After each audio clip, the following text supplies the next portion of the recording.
All right, come closer, little one. Get comfortable and pull your blanket up. Tonight, I'm going to tell you a very important bedtime story from the Bible, from Genesis chapter 7. It's about a big boat, lots of animals, and how God kept people safe. A long time ago, there was a man named Noah. He loved God very much and always tried to do what was right, even when others did not. The world around Noah was not kind at all. People were doing wrong things and did not listen to God anymore. But Noah was different.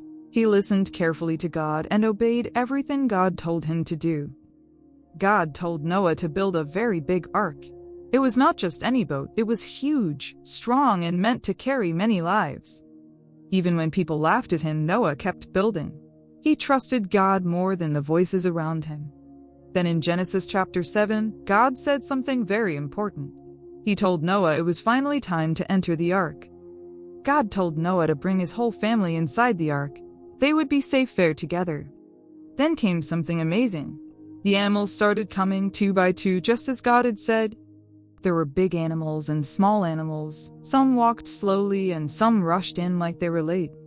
Birds flew in from the sky. Tiny animals crawled in from the ground.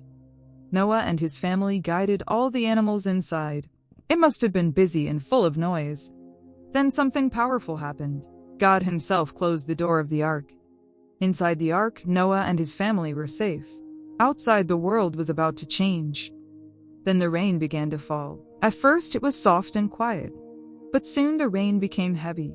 The sky grew dark and loud with thunder. The rain did not stop. It kept falling and falling. It rained for 40 days and 40 nights. That is a very long time for rain. Water started covering the ground. Everything began to disappear under the flood.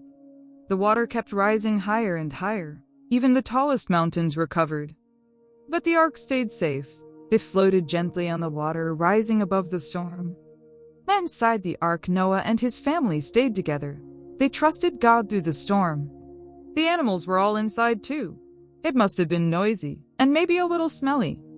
But they were safe, and that was what mattered most. But God did not forget Noah, not even for one moment. And that, little one, is the story of Genesis chapter 7. It reminds us that even in big storms, God keeps his people safe. Now close your eyes. Even when things feel scary, God is always watching over you.